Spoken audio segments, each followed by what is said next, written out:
You know what? It actually made me think we've had to do this show from some strange places. You know, Yeah. we've done it from everywhere, all in different states, different Hotel parts of the room, world, beach, you know. hotel rooms, beaches. Yeah, here's a great little nugget for some people who probably don't remember this. On the old show, you once did this show from a hospital bed. Oh yeah. Do you remember that?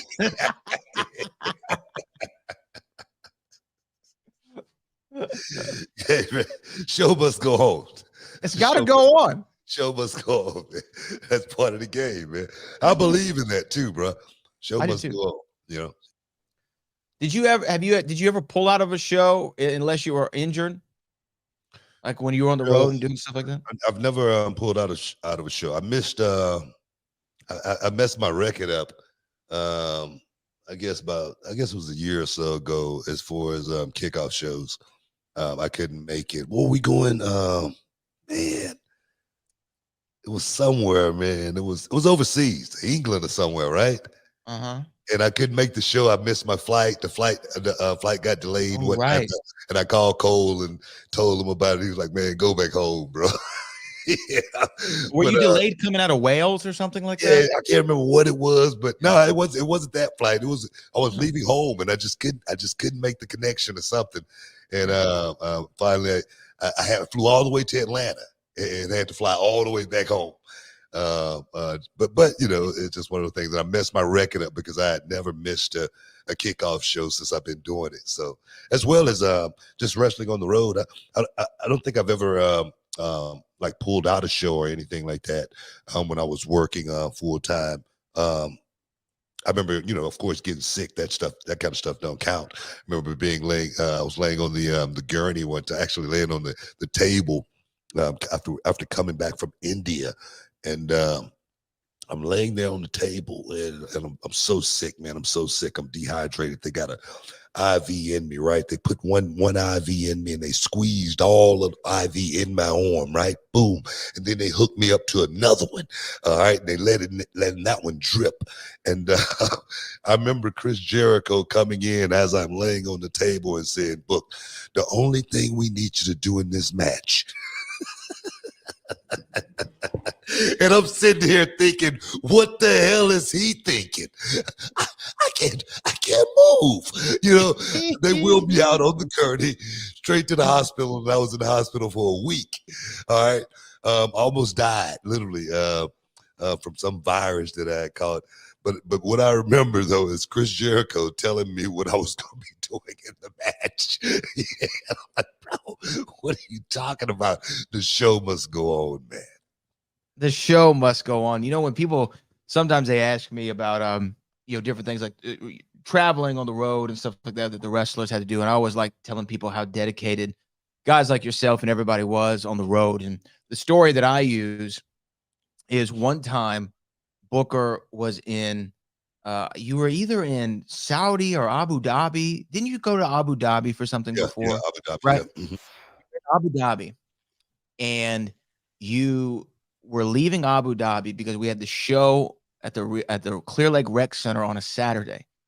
You literally fly back from Abu Dhabi, land the Intercontinental, get to the show at like bell time at 7, right? Just to do the show so you could watch over it. And you left from the show back to the airport to go to England, right? Yeah, and I remember, first of all, that's nuts. But secondly, more importantly, it's like the dedication.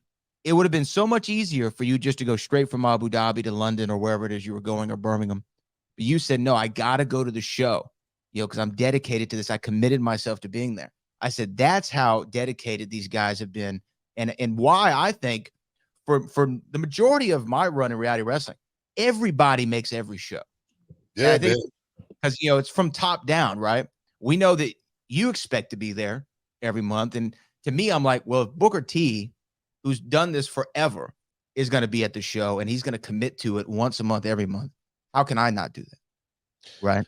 You know, I watched Vince do it forever, man. I watched Vince, you know, sit at that gorilla, you know, position forever. And not until, you know, like recently, the last few years, you know, You know, the guy didn't miss a day. He didn't miss a beat. You know, he's like a machine. And I always wanted some of that, man. I always wanted a piece of that.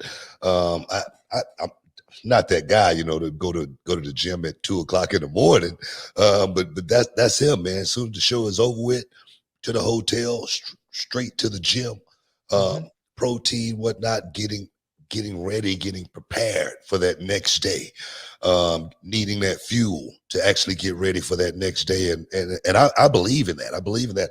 I believe in not drinking the night before I got to go out and work. That's just my ritual in the ring, and even still now today, before I got to go talk, I won't drink the night before, you know. So I don't know, man. It is something about being like that, having that drive and having it to the end, and then believing in that one thing, the show must go on. That's just what it's all about. And hopefully my students learn from example. You know, I got to send you a photo. I was with one of my pupils, and he's still sitting under the learning tree this weekend for 2 days straight. We sat right next to each other. We got the chance to chop it up. Sammy Guevara.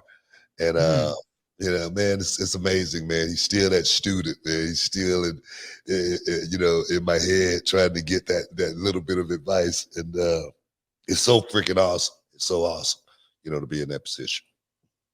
Yeah, y'all want to hear more about your conversation with Sammy. We do have to talk about AEW here in a little bit, about breaking records with that All In show. But you're absolutely right. You set the standard, because I remember we were doing a Christmas Chaos. It was like the first one we were doing at the 10,000 MF Lowry Expressway, which, by the way, we got some big announcements we're going to talk about on the show today, and that being one of them. It was the first Christmas Chaos. I had the flu, 102, 103-degree fever, and I got it the week of the show. And I knew, I was like, I don't care what you got. Give me all the Tamiflu, the Theraflu, the flu shot, the flu vat, whatever you can give me. Give it to me now. I even went and got a B12 shot before the show just to try to make it through. Because that's the precedent that's been set. And not from a bad place either. It's just we all want the show to move forward, and we all want to do our part to make sure that show goes on without a hitch, and the people leave in their cars and go, oh my God, can you see what happened tonight at the reality wrestling? I can't wait. And that's what we all want to do. And yeah, I think that it's a real good, and people who come into our locker room say that too, that we have like the best locker room on the independents anywhere. And from the top down. For sure. You know why? Because we're not independent, guys. Hey, we're not. We're just a small television company, but we work hard for our artists. Guys, we got to take a break. Stick around. You're in the Hall of Fame. We'll be back in a minute.